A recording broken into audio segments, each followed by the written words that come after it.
Well, officially welcome. It's great to see everyone. This is wonderful. Welcome to the Institute for African American Research Lunch and Learn with Dr. Scott Trafton. We are so excited. This is a chance just for us to come together and to learn about each other's research. So, Scott, I turn it over to you, and we're looking forward to it. That's great. Everybody see me and hear me okay? Mhm. Thanks. Yeah, so I love these little things, these lunch and learn things. Every time I come, I really, it's the high point of my day, but I do miss Kim's little sandwiches and the cookies and the chips. So I feel like we should have had like little gift boxes, you know what I'm saying? Like people do for like at home screenings, Okay, right? next time. Like next time you need to deliver little packages with like Pepperidge Farm cookies and Cheetos. Uh, Okay. anyway, I always really like these things. I know people's time is tight, but I do want to say a few things. One, thanks to Kim for asking me to do this, and second, we've got some like internet you know gremlins that are at work already. I think of it as like trickster energy. Somebody's already bringing in the trickster energy. The link was weird. My microphone thing just dropped out, but also the title of the talk on the email was misspelled, which is hilarious to me. It's a variant spelling, so it's not completely out of bounds, but it's not actually the spelling of the thing that I'm going to do. So I'm going to share my screen. I do also just want to take a public moment and say congratulations to Kiana again, just because, right? We're all so incredibly proud. Hey, Adam is here too. Look at everybody. Thank you, Scott. It's just, yeah, I know it's stressful, but it's just an exciting time for us. So, um, okay. So let me share my screen and we will get started. Let's see, where's the share screen? Where's the share screen? Oh, here we go. Okay. Okay, give me 1 second.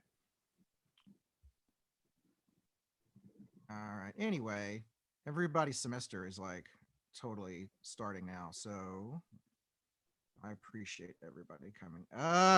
Okay, hold on a second. I don't really want to. I'm sorry. Can give me 1 second to get the screen share um thing set up. Here we go. I should have. Here we go. Right.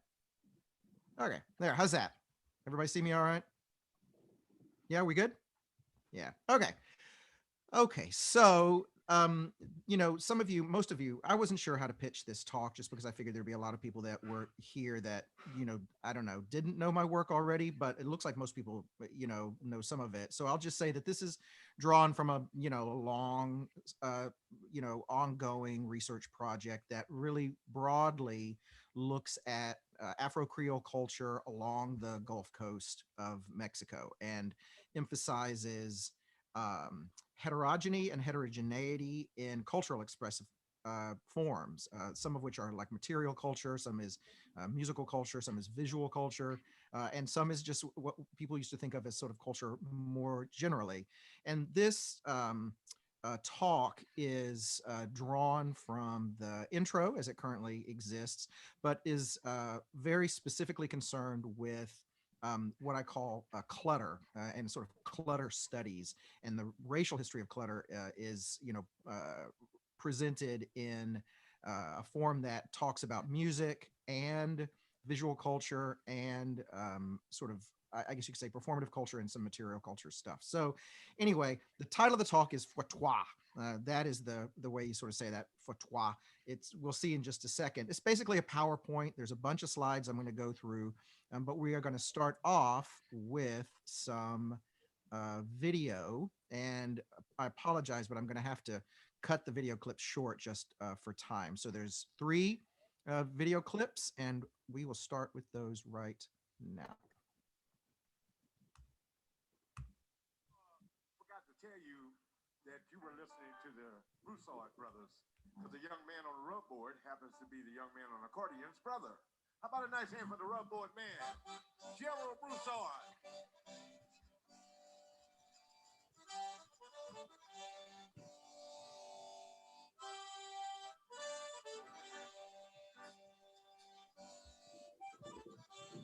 Allons à l'école, s'il vous plaît.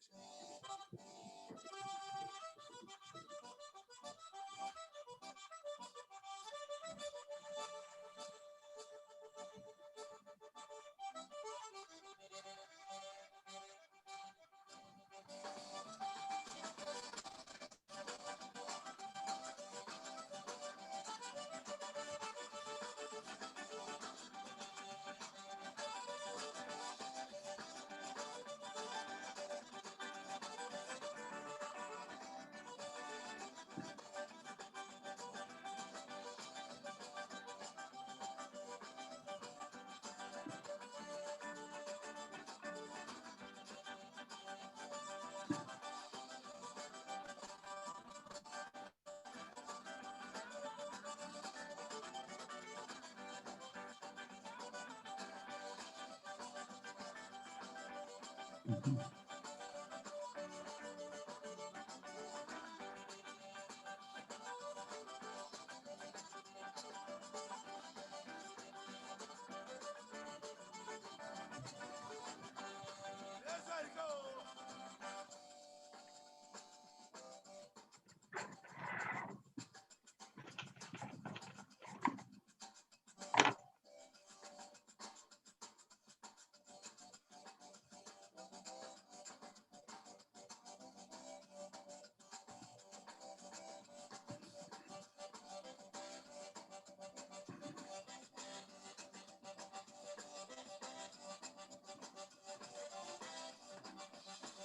All right, I'm going to stop that clip and go to the next clip. That was obviously the Broussard brothers, doing a Zydeco presentation in Rockville, Maryland, of all places, from a few years ago. Here's another thing.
Okay, and now this is the final one. This is a short clip. This is Cleveland Chenier and Lightning Hopkins from Houston, the '68.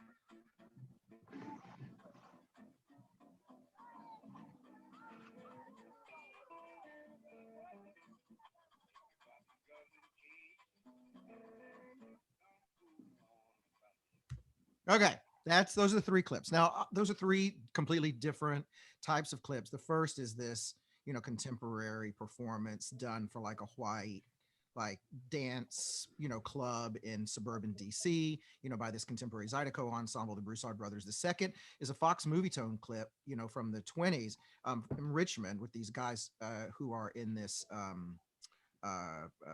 washboard band. And actually, the original source for that clip is Merck. Merck actually, it's a Fox movie tone clip, and Merck holds the full clip for that. But I couldn't use it because of the way it was edited. But the third clip is Les Blank, who did a documentary of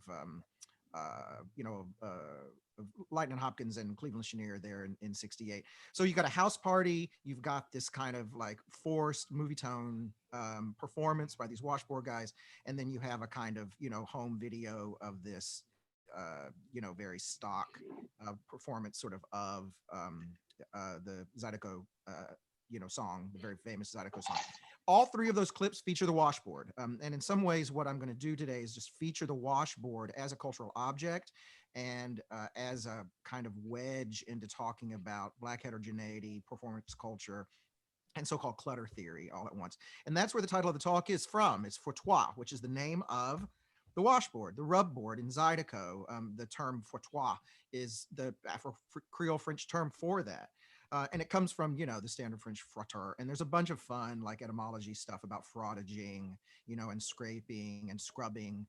But the Zydeco rub board, is this idiophone that pops up across the diaspora. And that's really what I'm going to look at today. So I use the frottoir, this term and the object and the performance practice, as a theory of black clutter. And I say that it refers to, can y'all see? Okay. This like productive scraping of mixed materials, mixed cultures, mixed objects, and mixed selves. And I use it as a kind of indigenous, as it were, term for theorizing combinatory and combinatory performance practice. Whoops. Right. So it names an object of practice and a cultural aesthetic tendency across the diaspora towards heterogeny, heterophony, collage, assemblance, and polysemity. And, these are terms that if you do diasporic studies are very, very familiar to you. But what I like about the frottoir is that it's understudied for one thing, and it's often siloed off into Zydeco studies or, ethnomusicology. And my project really tries to expand the lessons of the frottoir, both as a sonic thing and as a kind of diasporic node, to talk about the opposition between clutter and cleanliness and the opposition between like purity and combination. So part of what happens, as you'll see here in the images in just a minute, that the use of the frottoir, at least in my work, is a resistance to and a reclaiming of stereotypes of Black people as savage. And you can kind of see in the Fox Movie Tone washboard clip, you can kind of see that these guys are performing in vaudeville style, but they're doing it in this really forced a way that lets you know that they're hyper aware of the sort of the presentational politics that they're being, I guess, coerced into participating in. But it covers visual culture, musical and expressive culture, literary culture, and theory. And in general, this is a Gulf Coast project, but also the Circum-Caribbean more generally. Okay, so the first little section I have here, oops, is Black clutter as white people problems. So clutter in general, right, is this complicated thing. And obviously I'm using it in this very ironic way, but the part of my argument is that, Afro-diasporic tendencies towards heterogeny and heterophony are both a kind of diasporic tradition, right, independent, as it were, of the white gaze, but also push back against the white gaze. Also push back against these regimes of racialization that, hierarchically or just epistemically segregate, sort of waspy cleanliness from, kind of savage Blackness. And so I want to make sure, give me one second. This little clip, of course, of this, expression here, how does it feel of a problem, is from Du Bois. But there, my work is looking at right now this tradition in visual culture and in the Black built environment around assemblage aesthetics. And of course, the trick is to separate this assemblage aesthetic stuff out from the racial connotations that messiness has. And so I use these terms messiness and clutter in really heavy scare quotes, right? But there is this long-standing association of Blackness with messiness, messiness with savagery, and it's constructed in visual culture both before, sort of during the enslavement period and after. And I'm going to look at a series of images right now that present a kind of documentary history of this white obsession with Blackness and Black people, and also Black spaces, Black interior spaces, especially, as being ones of clutter, of messiness, and of kind of abjection. So here we have, right, several images. Give me 1 second. I want to get rid of this stupid thing. There we go. That's better. Okay. So this, right, this and this are, French, 19th century French engravings of a slave uprisings, or at least the mass and muddle of enslaved Africans on these ships that can turn violent at any point. This is a sale of slaves and other objects in a rotunda in New Orleans in 1842. It's this clutter of stuff. It's this mishmash of stuff where bodies and people are on sale, just like casks of things and art objects. And the scene is set up to be one of a kind of barely controlled chaos. And then you have these three, huddle of slaves images, which, were very common during the abolitionist movement and after, where you have, this group of slaves that are on the parade at Fort Augusta, the Africans of the slave bark Wildfire, and slaves taken from a dhow that's off the coast of East Africa. in which the visual iconography is really consistent, right? You can see that this group of people are sort of massed together in this disorganized kind of lumpy way, and they present this weird ethnographic puzzle of like, well, what do you do with all of these people, both like socially and also visually?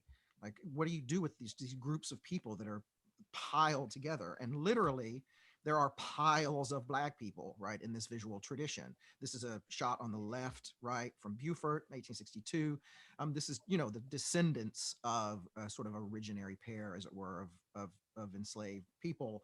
But you can see the sort of visual tradition at work here. And this is Allie Seeley Harris, which is still one of the most kind of visually shocking images to come out of the turn of the century Africa. This is a white, feminist abolitionist who is um, trying to make a point about forced labor in the Congo around 1901, but she literally stands atop of this giant pile of Congolese people, mostly kids, as a both as a kind of way of presenting the problem of Africans, the problem of blackness, but also in this visual way that emphasizes this kind of mass of almost undifferentiated bodies that are literally stood atop by the forces of colonialism.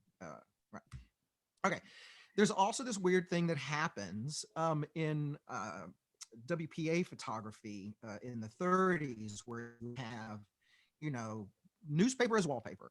And part of what I'm doing, you'll see in just a second, is sort of intervening in a debate between black intellectuals about what to do about the fact that black people, can like decorate their houses in these very unusual ways, especially in the rural South. That first one on the left is from Gee's Bend, Alabama, believe it or not, and you can actually see the quilt that they're sitting on. But that's Rothstein in 37. This is Walker Evans in 36, Ben Shahn in 35, and Bruce Davidson in 65.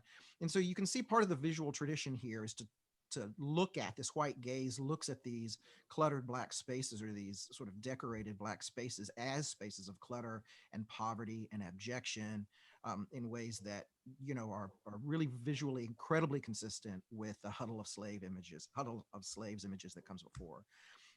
But this is the sort of pillar of the theory, right? Is that heterogeneous critical praxis. This is a Gee's Bend quilt by one of the Petway sisters. This is heterogeneous critical praxis, is really the sort of linchpin of the argument, and it in some ways the tradition that I'm coming out of is Zora. Zora Neale Hurston is always my the patron saint of clutter people. And this is a quote that's taken from her Characteristics of Negro Expression from 1934, which is a really famous essay. But she talks about the urge to adorn. She talks about black interiors as this space that are these spaces that are designed, as it were, intentionally through about sort of around heterogeny and mismatched objects. And in fact, the intro of the book starts with a debate, sort of imagined debate between Zora and Booker T. Washington, because part of what's going on in this tradition is there's the rise of black respectability politics, and the way that black interiors, especially in the rural South, figure into these debates around like what makes a nice home, like what makes a proper home. And the Harlem Renaissance is filled with debates like this. Carter G. Woodson, Dunbar High, like skin bleaching ads. There's this continuum of attitudes about just how to be kind of a properly assimilated bourgeois African American, race man or race woman, while you're living in a house that's got, you know, like doilies on top of doilies on top of books on top of, you know, um, tablecloths that are on top of other random things. So here's the point, though, that Zora makes. Zora says, look, the urge to adorn here, like this has always been part of Diasporic style. And I use these terms with a lot of irony. But you've got collage, you've got assemblage, you've got sculpture, you've got yard shows. And I'll talk about what those are if you don't know in just a second. But they resist these connotations of savagery. And Zora makes it really clear that these are intentional choices made by sort of black designers, as it were, that, both celebrate a kind of heterogeneous mix, but also push back against the very visual language that the WPA photographers were using, that somehow clutter equals poverty and abjection and savagery. and it embraces this heterogeneous aesthetics. And this is just something that the whole research project does, across the board. Heterogeneous critical practice. You can see this in material culture, in visual culture, in musical culture, and sung culture especially. And some ways we'll talk about that. Okay, you can see this is background, right? These are two really good examples of this tradition of aesthetic collage, aesthetic clutter. You've got Ramar Bearden's Evening Meal of Prophet Peterson from 64, and then you've got a more contemporary work by Micheline Thomas from 2015. This is this tradition that I'm talking about. This is Frottoir, sort of a visual version of Frottoir, and I'll talk about like the links between visual culture and sonic culture in just a second. Here we have two really famous yard shows. One is from Birmingham, Alabama, Joe Mentor's African Village.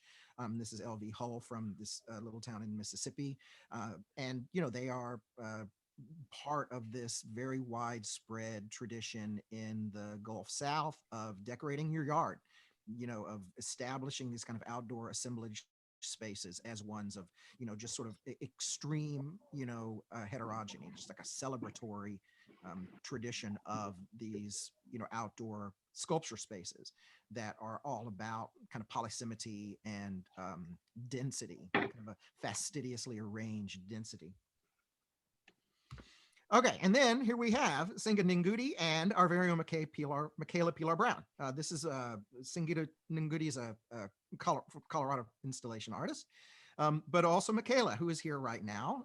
This is her Art Fields piece from 2019. This is the piece that she won with in 2019. And, Michaela is absolutely part of this tradition of, heterogeneous aesthetics that, uses assemblage work and found objects and reclaimed, objects as forms of both kind of celebrating this kind of Southern tradition of yard shows and outdoor installation work, and also pushing back against these traditions that somehow this is not the civilized work. So major shout out to Michaela, whose work is just amazing all the time.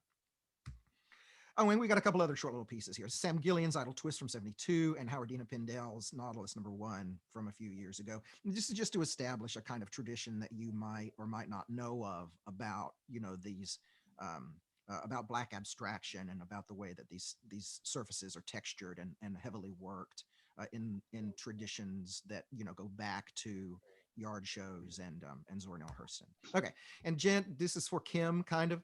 Just to make sure that that this is not just sort of a high art thing. We've got 4 different diasporic altars here. We've got one for Oshun, Palo Mayambe, an altar for Gede in Haiti, and then Ogum in Salvador. This is just, to establish that there's this visual life outside the gallery or outside people's backyards that is based on this kind of heterogeneous assemblage aesthetic. To note that it's very political, though, you don't have to go any farther than Ayanna Jackson, who in 2012 intentionally remixed this L.A. Seeley Harris photo from 1901 that I showed you before. This is Demons and Devotees. So, Black folks, artists, visual artists especially, are thinking heavily all the time about the politics of collage, about the politics of heterogeny, and about the politics of clutter, right? Visual density and the kind of strategic assemblage of mixed medias. And that's really what Frottoir actually is. This is the Harris and this is the Jackson. Okay, but what about the washboards? Okay, here's the fun part. You ready? Okay, there's this weird history of the washboard. And I use the washboard as this symbol of kind of sonic clutter, right? Both because of the types of sounds that it makes and also because of the way that it fits into musical and musicological history more generally, especially when we think about its relationship to blackface and the washboard band. So on the one hand, in North America, you've got the washboard popping up in 2 different spots. One in washboard bands. It's a staple of early jazz. It's associated with busking and novelty acts like spasm bands and hokum blues bands. And it's, like you saw with the 2 guys in Richmond in 28, there's kazoos and ukuleles, and it's a showboating tradition. It's a vaudeville tradition, a lot of these guys.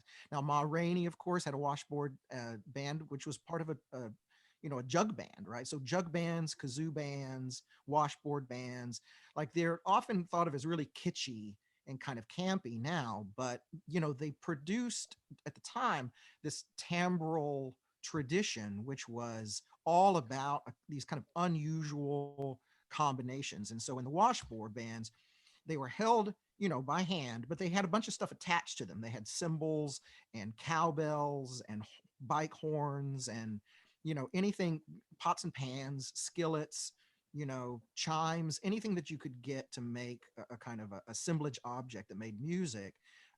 You would stick that on your washboard and that would be your sound. Then you've got Zydeco.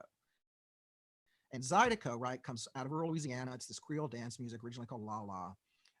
But it combined washboards with accordions, this signature Zydeco sound, right? And in Zydeco, the washboard players are not like divas. They're not scene stealers.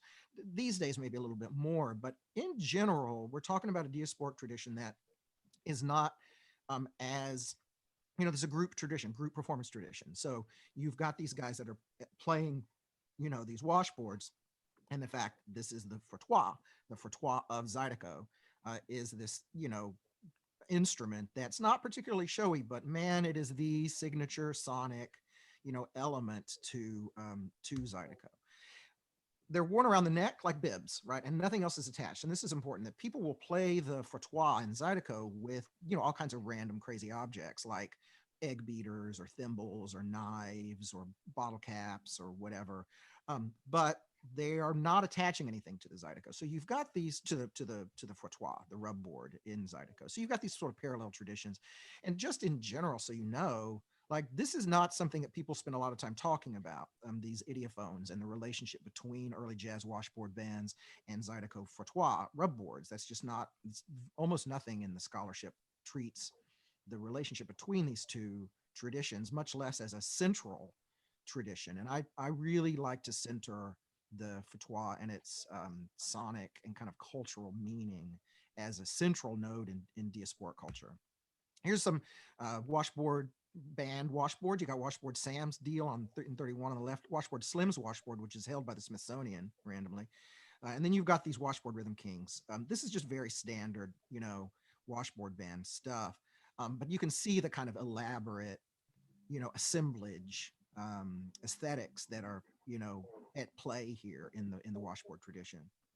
Washboard band tradition. And then Zydeco, right? You've got all the heavy hitters here. You got Cleveland Chenier, whose brother Clifton took credit for in '54 for inventing the bib.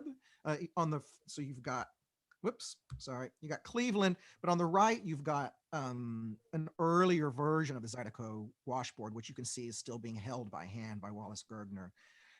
But by the time you get to Zydeco Joe and Queen Ida, you've got people playing the thing as a bib.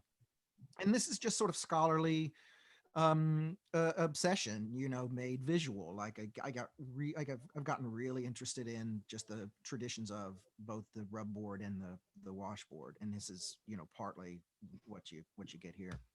Okay, now obviously this is the diasporic piece. If you don't know, the rub board and the washboard band, right, are coming out of this tradition of other scraped idiophones from across the Caribbean. You've got the guiro and the guira, both from Cuba. You've got the guacharaca from Colombia, which is vallenato. If you know the Colombian dance music of vallenato, it's also accordions and scrapers, right? And that sound, that sonic, like sound is just so incredibly iconic that you wouldn't imagine having vallenato or salsa music, for God's sake, without a guiro player. Then you got the Rico Rico from Brazil too, and this is just again to establish that we're talking about a diasporic spread here that is often siloed off into like kitschy washboard bands of early jazz, or you've got the Zydeco, which is this, almost like a music that time forgot, where it's sort of siloed off into just Southern Louisiana, and people don't really talk about it as part of this, tradition of scraped idiophones, diasporic idiophones, but it is, and that's what's cool about it. Okay, and now a thing about the jawbone.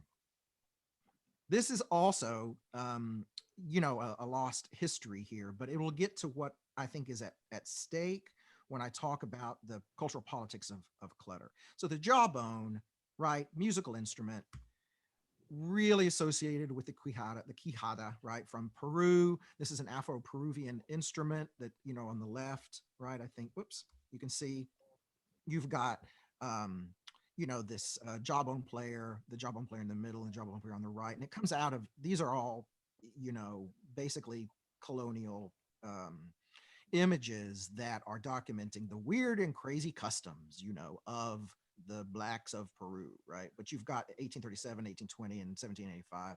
The quijada is just a really iconic part of Afro-Peruvian music, but it's a jawbone, and so it's one of these scraped idiophones that is related to the rub board and the washboard, but is in ethnomusicology, is really thought of as a signature piece of Afro-Peruvian music, this jawbone thing.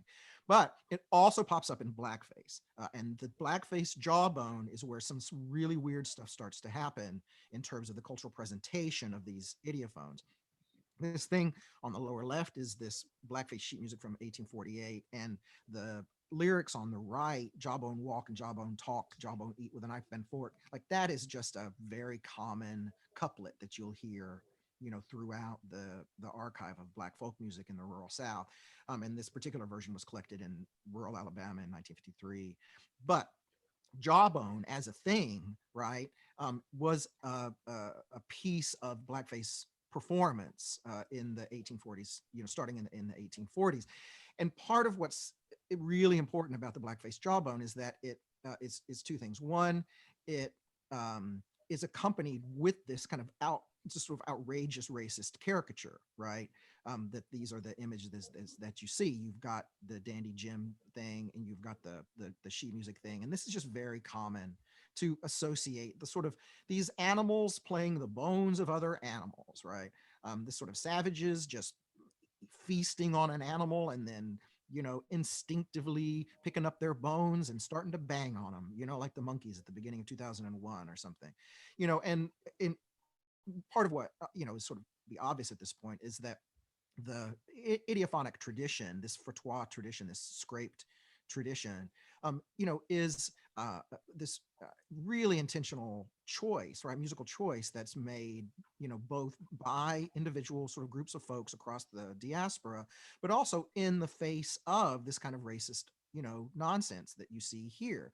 That the jawbone is both is a site of contestation, right? So it's both the sort of establishing of a sonic tradition, a sonic preference, especially in ensemble play, but also in smaller groups like of one or two. But it's also pushback, against these sort of outrageous racist characters. And this thing at the bottom, this Bob Beeman guy. So it turns out this is a white guy, if you can't tell.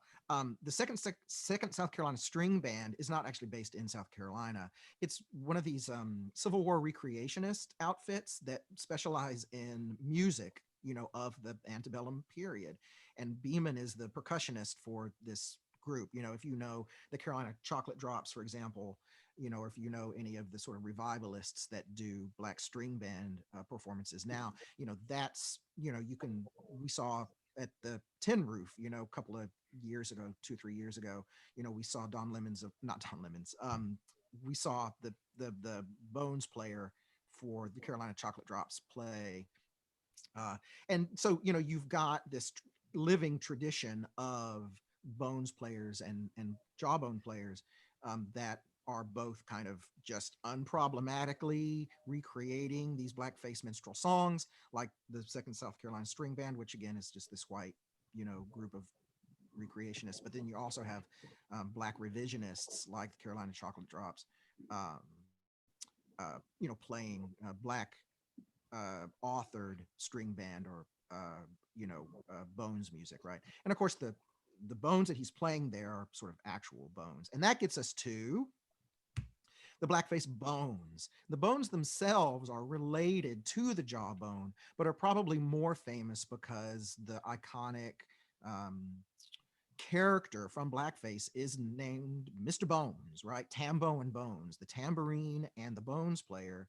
were the end men for blackface minstrel troops, throughout the whole tradition of blackface. And they were really the stars of the show. And there's just an enormous amount of historical traffic, in the archive around blackface bones players.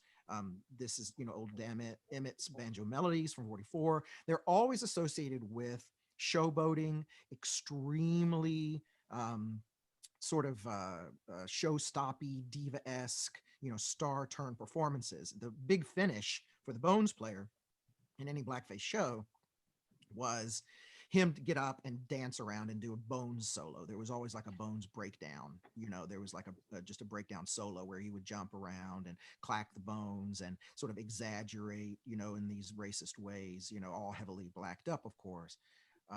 In ways that emphasize the sort of clackiness of the bones. And if this kind of tradition of these kinds of clacky instruments, these are related to the castanets, right, to even just shakers of various kinds, right? But there is this percussive tradition across the diaspora that's not about fixed tones, it's not about melodies, it's about this sort of sonic clutter, and the jawbone and the bones themselves, as well as the rub board and the washboard, and these days various studio effects, all add to this tradition of sonic clutter.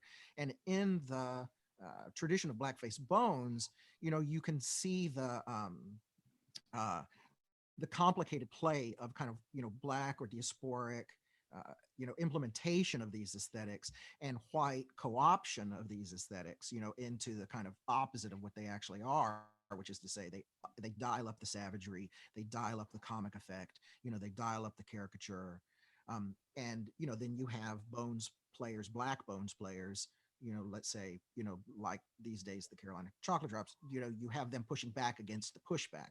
And that whole swirl of kind of, racism, anti-racism, musical traditions, visual traditions that establish black people as being cluttered and messy and not being able to sort of, just keep a melody, like the clutter that sort of fills these spaces of contestation can be seen and heard in this tradition of Frottoir. And now some conclusions. This is a Glenn Ligon piece. If you don't know, it's a remix of Zora Neale Hurston's how what it feels to be colored me. So I love to make my own pattern, and this is a quote from Linda Petway. She says, "I be knowing how we putting them together. I love to make my own pattern. I just get the cloth, cut the pieces, lay it out on the bed. I start in the middle, make the middle piece, strip the sides, top, bottom, keep going around the sides. I be knowing where I'm going." I mean, this is a manifesto really of vernacular aesthetics, and in some ways that's really what the project is about centering these vernacular aesthetics that are often either categorized as kind of outsider art or kitschy washband music for like hipster music collectors, right, or just kind of wacky outsider art, whatever it is, right? And this actually Frottoir presents this notion of the cluttered sonics of the washboard as being a way to talk about, right, the role of heterogeneity in Black expressive culture. And I have a lot of different rabbit holes in the project, that go towards Mardi Gras or Indian suits or yard shows or Young Thug for that matter, Big Frida. They all make appearances. It centers mixing as a dominant aesthetic strategy against genres, across genres and modes. And because I pitched the talk kind of generally, right, this is what we're dealing with, these bullet points now.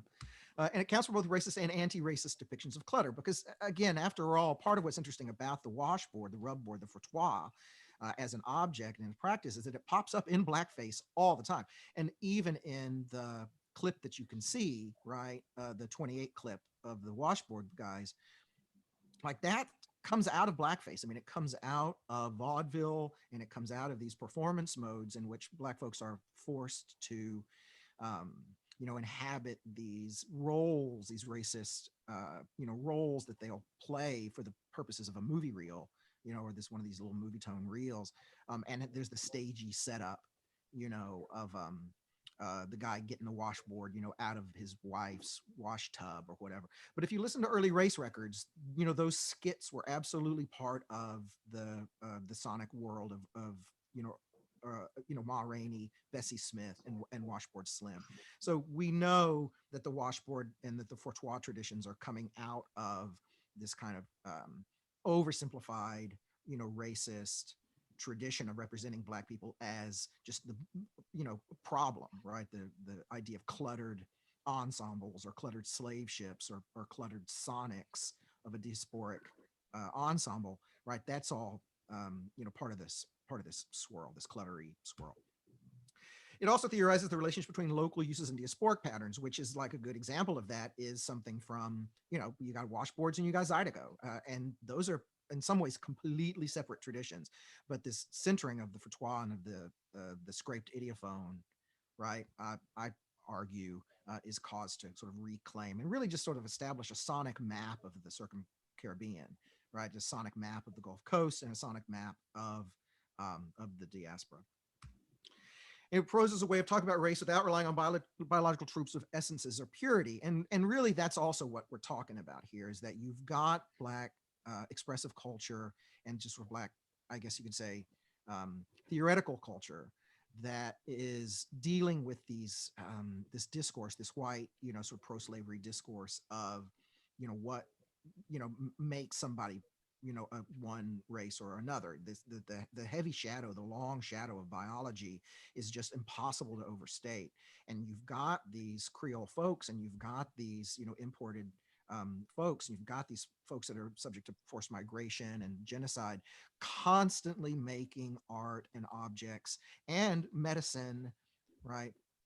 Uh, in ways that emphasize heterogeneity, that emphasize the opposite of essential oneness, that emphasize the opposite of a kind of boiled down genetic Blackness. That all of these expressions of Blackness are about the complicated mix that makes Black expressive culture tick.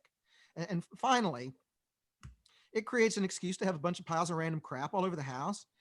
I just want to give everybody permission now at this point, especially my wife and daughter, to say that that it's okay for me to have a bunch of random crap all over the house. And that's it. That is a brief window into what I have been doing. So that's Betty Saar's Liberation of Aunt Jemima, of course. I want to thank everybody for coming and showing up. I'm happy to take questions.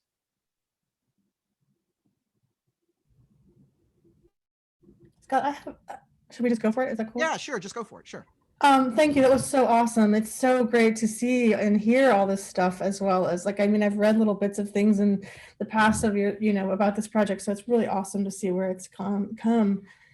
And I don't know if I have a question there. Maybe you can find the question in here, but I have to say I'm really moved that we're doing that. I guess seeing that Fox Movie Tone clip, for example, just really, especially when you glossed it, but even it was happening, I was like, wait, this is a Fox Movie Tone clip, right? I know that shit. And it's it is one of those forms that's so quintessentially a white gaze. I mean, if there's one thing that coheres that whole collection of millions of hours of footage together, it's this kind of white gaze that goes around the world saying, look at this, in this very strange and super decluttered way. Often it's also a medium that's just the way they do those things, they tend, I don't know, there's just, it really struck me too, the contrast between that and say the fact that we're all sitting in our houses. I'm sitting in my bedroom. I try to mask it with my shoulder. That movie tone stuff is crazy. The original clip actually has a little title card that pops up that basically says, it literally says, Darky finds music in discarded objects. It's just, I couldn't edit it together, in time, but it was so part of what's really important to keep in mind is that every step, all of the actors here, the actants, right? If you think about, all the Black folks that are under the white gaze are hyper aware that they're under the white gaze.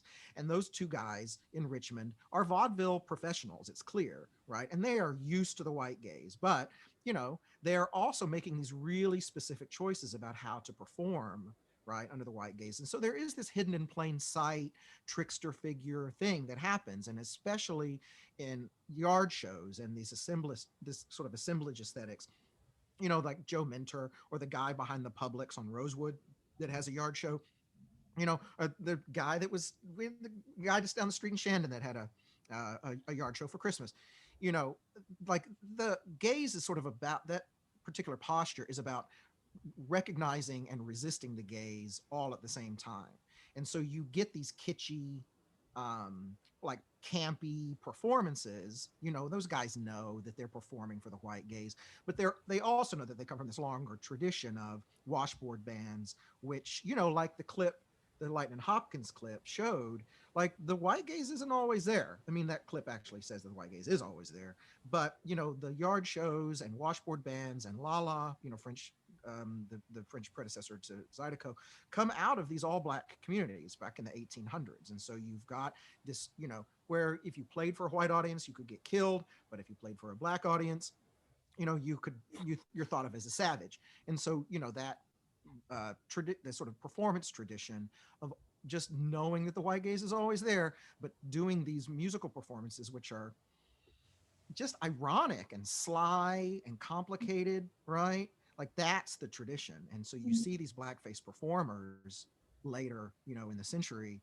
um, fully aware, like Ma Rainey, Clarence Williams, these guys know that they know that they are being set up to be presented as savages. And if you think about Duke Ellington, even, his breakout sound was what was called a jungle sound, and it was stuffing random crap inside of a trumpet, right? So that wah, wah, wah, wah, wah, wah sound, that comes out of assemblage aesthetics. Bubba Miley, Tricky Sam Nanton, these are the brass players, trumpet and trombone player for Duke Ellington, who intentionally make these like cluttery sounds. And it's called jungle music or jungle style, but they're standing in tuxedos in the Cotton Club, right? But the Cotton Club is made up to look like a plantation, right? And so you've got these guys that are standing in tuxes in New York, made to look like a plantation, playing this kind of music that's intentionally cluttered and called the jungle sound, but in fact is really sophisticated in the way that it takes timbral, like innovation as its subject. Like that's Frottoir. Yeah. Well, and just really quick on the laptop, I think part of what, and everything you said just kind of confirms it. I guess partly what's standing out to me in part is just how sort of different media forms, different platforms. I mean, not to overuse those words, but just like the ways in which the textures, and I mean, the ways in which certain media, certain platforms can really flatten things, right? Like woodcuts. I mean, they literally do, but also like it's easier to caricature. I don't know, just whereas some of the even just the use of color and like so many, I don't know, just how these, because you've shown us examples from so many different, not only sort of places, but also using different media and using different and in different contexts. So like Pilar's stuff, you're in it, you get to be in a room. I mean, there's just how it's the mode, the modality, the medium, the platforms, whatever language you want to use. It really also, there seems like there's ways in which it can also sort of delimit and or allow for the kind of complexity of, what I'm saying? Like there's something, I don't know. That just sort of strikes me seeing your different examples all in this thing here for what it's worth. I mean, I think that the ethical sort of the intellectual imperative here is to think about heterogeny and heterogeneity and essentialism in serious ways, because the diaspora is often, just a way of reinserting essentialism like into the conversation. Like I'm talking about, de-centered blackness, right?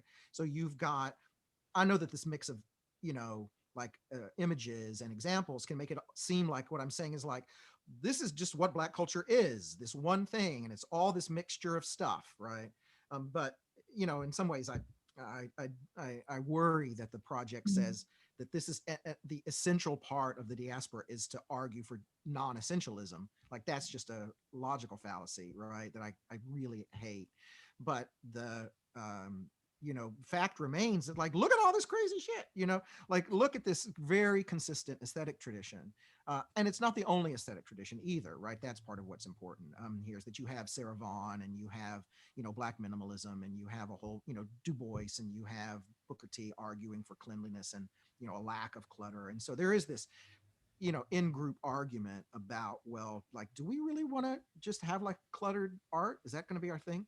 Um, and some of the early sculptors, certainly in the Black tradition, are trying to model um, clean lines, a kind of clarity of form, right? Which other artists and artisans don't do. But that feeling of like, so you're saying that everybody does this, but they're all saying, that you're saying that it's not about this notion of everybody. I resist the temptation to totalize, right, at every step, because after all, the argument here is that we're sort of deconstructing the notion of totality. That's what clutter does. That's what um, Frottoir does, is it de-centers the notion of totality. But yet, look at this, a totally huge pile of all this crap that taken in total looks like, a totality. So I go back and forth with that. But the escape is that's Creole culture. That's the way Creole culture works. Scott, Yeah. I thought this was. Yeah, thanks for that, man. That was really cool. You got my you got stuff flowing over here. But I wanted to talk about um how these these traditions extend into also onto the stage Right. theatrically. Yeah. Like one of the arguments about what's a well written or well made American play is how much it, like, you kept talking about Ma Rainey, so I'll just use Wilson as Mhm. as a reference point. Like one of the arguments with Wilson was, all these plays are three plus hours long, you know, Mhm. and a lot of times he's putting things in there, a conversation that he's doing a lot of things with tone and music and rhythm and beats, but they're things that seem to not be essential to the plot, other than they're just a pretty piece of dialogue between. So there's just this battle between what's essential and it's the clutter aesthetic applied in that performance genre and that performance discipline. Mhm. Oh, for If sure. I'm, you know Yeah, what I mean? I do. So I love, so Scott Joplin at the turn of the century writes a play called Treemonisha, which is understudied, but which is about, it's set in Texarkana, and it's about conjure doctors and uh, the kind of, I guess the rise of uh,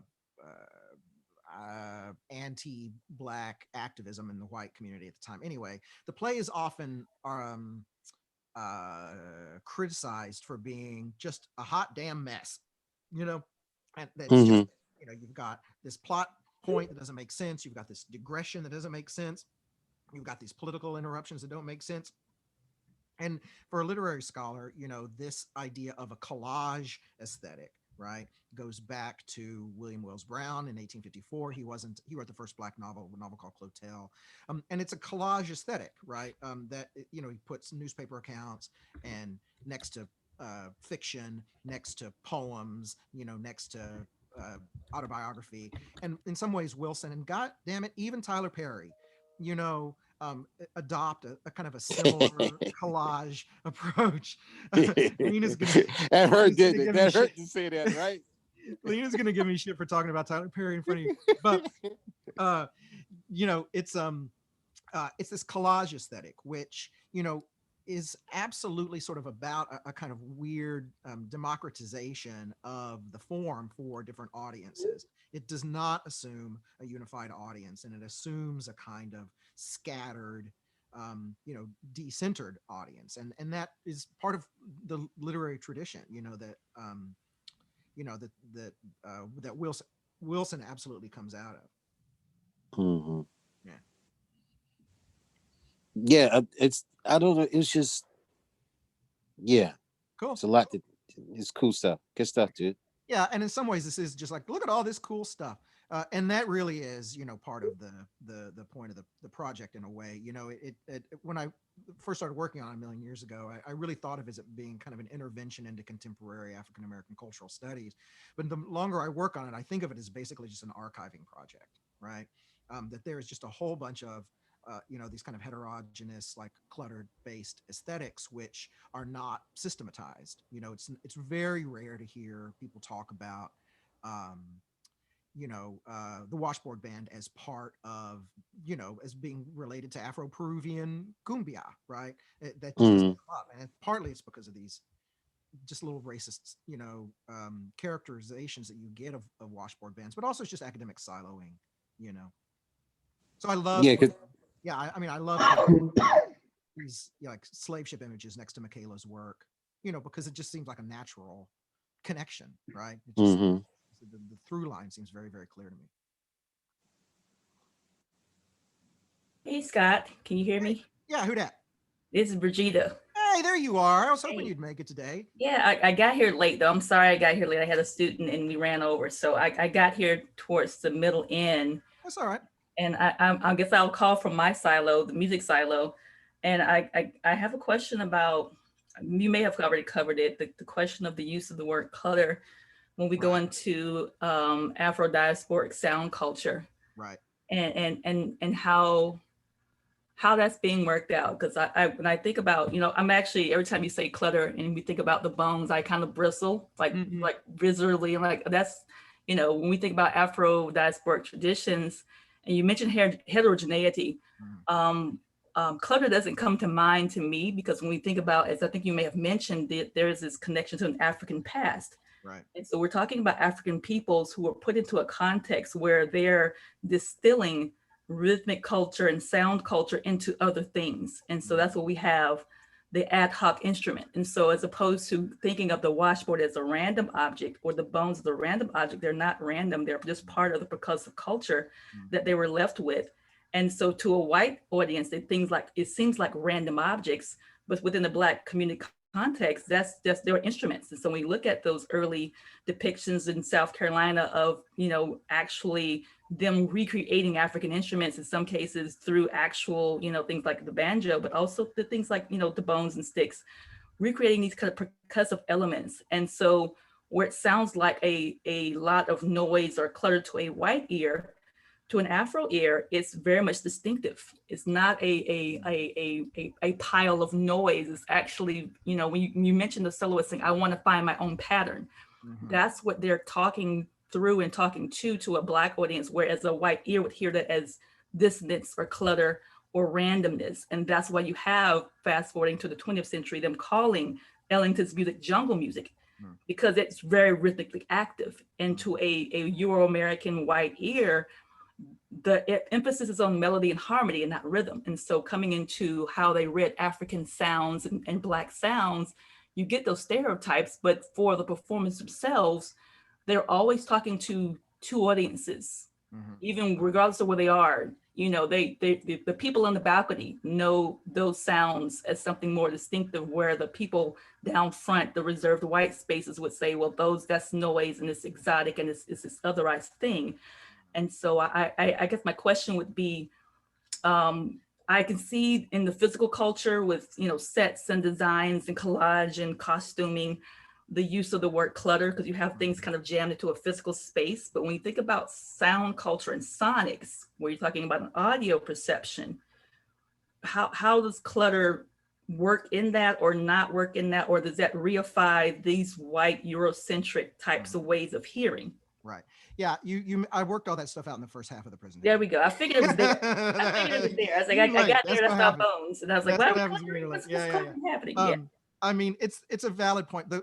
There's several like major things I can say. One is I absolutely use that word clutter, heavy scare quotes, extremely ironically, and with a great deal of sort of trickster energy. The important thing too, though, is, and I completely agree with everything that you say about Afro-diasporic sonic culture. I do push back against this notion of the Afro ear or the Euro ear, as a kind of a concept. But I do talk about traditions of heterophony and in some ways heterophonic musical ensembles, and that really it's not random at all. And in fact, I don't really even think of the bones or any of these idiophonic sort of sounds as being DIY or being found objects. They're really intentional. Like they're making consistent, right? These diasporic players are making very consistent sonic choices from as early as the 1600s, or if you go back to Peru, as early as the 1500s, and they go all the way up to, what I think of as, the Young Thug tradition, which is, tweaking, autotune and introducing, this kind of, what I call, frottoir, this frottoir aesthetic, which is a cluttered aesthetic, and clutter in that like heavily ironic way that, messes with the sine wave, that messes with the, like if you listen to go-go bands in DC or whatever, like they want a griminess to the sound. They have all this technology. You can make it sound as pure and pristine as you want, but that idea of having something, D'Angelo is of course a master of this, where you have something that really like just, deconstructs the notion of clarity, kind of a Eurocentric version of clarity, then you're talking about what I frame as clutter. Now, also, it comes out of this tradition from the earlier part of the talk where Zora Neale Hurston is basically getting into an argument with Booker T. Washington about clutter and about the way that the white gaze forces Black people into, this double consciousness position of knowing that, well, if we play the kazoo, we're going to be made fun of, but it's also the case that there's this really interesting sonic timbral, innovation that's happening with the kazoo. And it sort of lines up with, Zora saying, look at all of these interior design like traditions, these choices of yard shows, these traditions of yard shows, the tradition of collage or assemblage sculpture, the traditions of, what she calls decorating the decoration, which is, she calls it the will to adorn or the urge to adorn, this kind of messiness. And I use mess and clutter as, similar, in a similar register that people use words like clusterfuck or shit show, or hot damn mess, right? That there is this anxiety in white liberal thought about clutter. It's an anxiety about, this notion of a kind of, dissonant harmonies or additive rhythms or even syncopation itself. And I frame syncopation itself really as a kind of clutter, in the white mind. And it just freaks white people out, to think of, music as having that, that destabilizing, power. But yeah, clutter is it's intended to make you bristle a little bit, right? Because if I just talk about frottoir, if I just talk about heterogeny and heterophony in Afro-diasporic expressive culture, then people tune that shit out. But if I say clutter, that gets people's attention. See, it worked. Okay. So it's meant to be a bit of a trolly, word for sure, but it's also reclaiming, this the stakes of this debate, over kind of respectable sounds and not respectable sounds. And the frottoir, that scrapey sound that comes out of the washboard or comes out of the rub board or comes off of these scraped idiophones, like that itself is a binding agent, like eggs that hold together a cake. Like it's a binding agent, a sonic binding agent. And you cannot have washboard bands without a washboard. You can't have Zydeco without a rub board. You can't have, cumbia or salsa without scrapers, right? And the idea of it being dismissed as clutter is precisely the terrain that these Black artists and musicians are trying to reclaim. Yeah, I think it's very much because if some of the words you use, because when we get to clutter, the next door neighbor is noise. Yes, that's right. When we see ordinances going up in DC trying to ban go-go, right, it's because of their concepts of noise and what they think. And so I guess my issue would be going back to the clutter concept. If this Afro-diasporic sound culture is more dense, because we talk about it in terms of sound density. Sure, right. And so there's a denser soundscape that, as Francis Bebe said, is not trying to be concerned with beauty. It's trying to recreate this everyday life sounds, which is as it's fuller and maybe even cluttered. I guess that's where it kind of goes and leads me to. So when I bristle towards the clutter, it's really because it's connected to social political things where people have deemed these things as noisy. So when they call rap music noisy, it's because of a very dense sound culture and the production style that put a lot of things in one space. Where one group said this is great, we love it, it's very rhythmic, it's very dense. Others said this was noisy because I can't understand it. Right. And so the ramifications of that language is kind of where I am with the use of that. And it works with the physical and the, like I said, the visual, the physical, the actual material culture, but sound culture, it does another twist for me. Yeah, yeah, in it that is a particular leap way. I take that leap intentionally, and it is, like I said, meant to be a kind of reclaiming clutter, the politics of clutter thing, and if you look at or listen to, you listen to these black, studio wizards, Quasimodo, even, or Jay Dilla, like there's, they'll talk about wanting to clutter the track. I mean, they'll talk about wanting to fill, the track with this, what you call sonic density, and that's definitely one of the words that I use, that these are extremely dense aesthetic objects, right? Whether they're sonic or physical. And a lot of it comes from diasporic studies, where you're talking about candomblé altars or yard shows, right? This notion of density, aesthetic density. And that this tendency towards, I mean, I put clutter in the same category as the word funk, right? So funk, is a synonym to clutter. Clutter is not a synonym to mess. Clutter is a synonym to funk, right?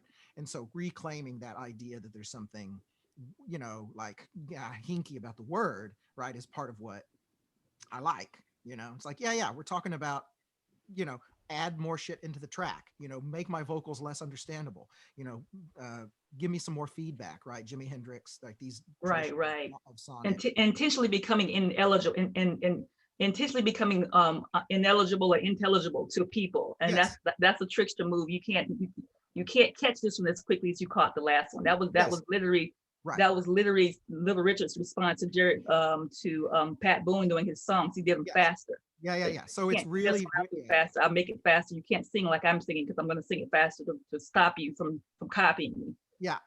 It's a trickster move. It's definitely a trickster. It's a trickster tradition for sure. How are we doing on time? Oh, we're going over. How are we doing? Who else? Yeah, I'd love to talk with you more about it, Bridget. I'm glad you were able. All right. Yay, good times. I'm glad I made it. Woohoo! Right. Yeah, me too.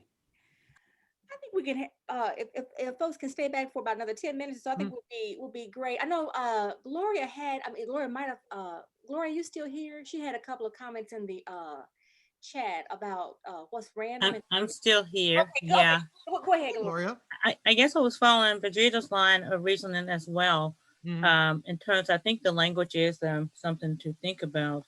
When you gave permission for your family to have random items around, my thought is, are they really random? Right. A lot of times those things are meaningful, the things that are around, and depending on your frame of reference, they have energy, right, and spirit. So I think really is figuring out just the language, I think, is going to be. Yeah, I mean, it's intended to be kind of tongue in cheek, right? That's the whole idea. And in some ways, that's the reason I use that word clutter, is, to be kind of tongue in cheek. I think of them as curated objects, right?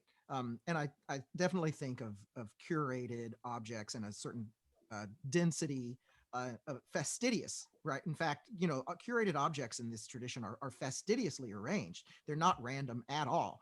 I mean, I'll use the colloquial expression clutter or random or piles of crap or whatever, just because, I try to like not alienate people, but it does raise that that question of like, well, it's not really random. Believe me, I am very aware, that it's not random and it's not clutter, but they're curated, is a curated aesthetic density of, that is what Zora calls decorating a decoration, right? She knows that we're not really talking about decorations here, but we are just kind of talking about decorations, you know what I'm saying? Like she's decorating the decoration, that idea of, kind of additive aesthetics, right? A density of form. It's kind of cairn-like. Like I love cairns as a funeral tradition, right? And altars as worship objects that are based on really intentional choices, really intentional curatorial choices.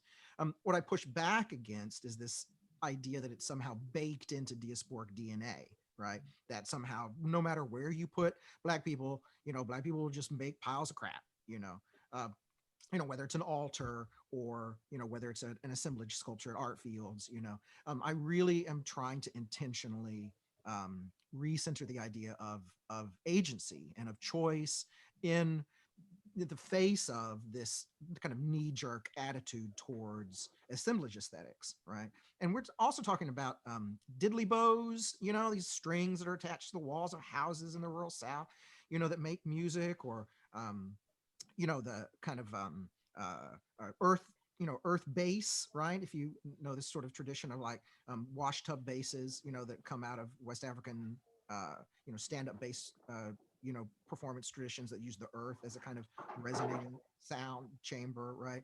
That stuff is curated. It's not some like downloaded, sort of African retention. And part of the argument that I'm making in the project more generally is that the argument about African retentions is often way oversimplified, right? That somehow there's just this like African thing that's, comes out whenever Black artisans across the diaspora start to make art. These are really intentional choices that people make. They're, curated choices about how the aesthetics are going to function. Now, not everybody just sort of treats African retention as a form of essence, but woo, that is a tradition in the scholarship for sure, right? That people talk about creolization or African retentions as a kind of, unconscious or collective subconscious tendency. When, you look at the materials and you talk to the artists and they're like, no, I intentionally, right, do this. The Gee's Bend women are the, national treasures of infinity for this, right? The Gee's Bend quilters are the ones who actively theorize the notion of heterogeneity, right? In the midst of all this kind of like racist chatter about, woo, look at those savage Negroes out in Alabama just making that weird shit, and even though I, am obviously oversimplifying it, that is a really common hot take, on Gee's Bend quilters, that there's just sort of like, like the Sea Islands, craft people, that it's somehow some just unconscious response, that, you're going to have if you are of, African descent, isolated in the diaspora, that you're going to start making stuff that looks like this. And that's just, I find that really racist and condescending. And so I look at the Gee's Bend quilters, or I look at Joe Minter, or I look at these, folk artists, and I emphasize the agency and the choice and the curatorial skill with which they have to put together these objects that, are casually cluttered, right? And again, clutter in these scare quotes, right? That it's about pushing back against this notion of Black people as being simple, one-sided, just sort of inherently African, right? These are flattening moves, and this Frottoir tradition, this heterogeneous tradition, is about the opposite of that, not flattening any of these choices, but actually raising them up into this complicated way that makes the clash of meanings the point, right?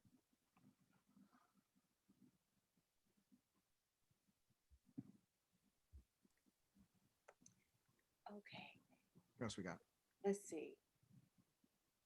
Does anyone else have a question or comment? Scott, this was wonderful. I loved it. Loved it. Oh, thank you. Yeah, Yeah, this is awesome. And I was here circling things because I was before you mentioned the Carolina chocolate drops, I wrote them down. I was thinking, so right. thought about them. And then when you mentioned the guira, Mhm. it's used, in the Dominican Republic too, obviously in the region, thinking about Cuba, but in merengue music especially, and I'm just thinking about all these different connections. It's just so much here. It's a lot here. I love it. Congratulations on this. Where are you with the project now? What are you doing right now? I mean, where are things as you're kind of thinking through and writing? Well, let's see. What am I right now? I mean, this is it's a never ending story. It's like, a mythic character, right? Yeah. That never, a mythic beast that always eats its own tail, that is never done. It's been shopped out to different publishers, but I'm just not ready to wrap it up yet. There's I no hear real you. pressure on it. I hear so, you. I hear you. yeah, there's always something else that needs to be worked on. There's various chapters. One is on the origins of it in visual culture, which, like the first part of the talk showed, has this establishes this equation of Blackness with a kind of, messiness. Mm-hmm. There's a bit on early jazz, on heterophony, on something I call Black paravocalism, which is Okay. about, vocal techniques that intentionally, as it were, clutter, the soundscape. There's some stuff on literature, there's some stuff on sculpture, so Okay. yeah. Because this has me thinking, and we can think about this and talk about it, as a group, all of us, maybe another time, but, maybe in the fall, kind of thinking about the fall or something, because I've been thinking about having something, thinking about African American cultural traditions, having a symposium, and then some kind of, publication that comes out of that. This would be, awesome to kind of, think about how we all could contribute in different ways, to that. It's So an embarrassment of riches. It's definitely an embarrassment of riches. There's just so much here that you can dig into. yeah, awesome. Thank you so much. Let me, I'm trying to make sure we can all collab, and I will make that change for twice. It's interesting because David and I were talking about it, and I said I had seen the other version, the other way to spell the word, but we're going to make the correction on the, for the website and everything. Oh, right. Yeah. I was like, what? It's just trickster energy. That's all. Thank you so much. This was wonderful. Let's go ahead and give, if we can all unmute and give Scott a round of applause. Thank you. Yo! Thanks for all your feedback, everybody. Yes. Oh, all excited. I'm trying to get all kinds of emojis in there. There we go. Thanks, everybody. I really Thank you, appreciate Scott. all the Yes. feedback too, for Thanks sure. so much, and thanks everyone for coming. Thanks so much, and we'll be in touch about upcoming events. This is wonderful. These are the kinds of things we love to do. Great. Thanks a lot, everybody. Other. Thanks, Kim. You're welcome. Thank you. Y'all Sure. take care. All right. You too. Bye. Bye bye now. Bye. Bye bye.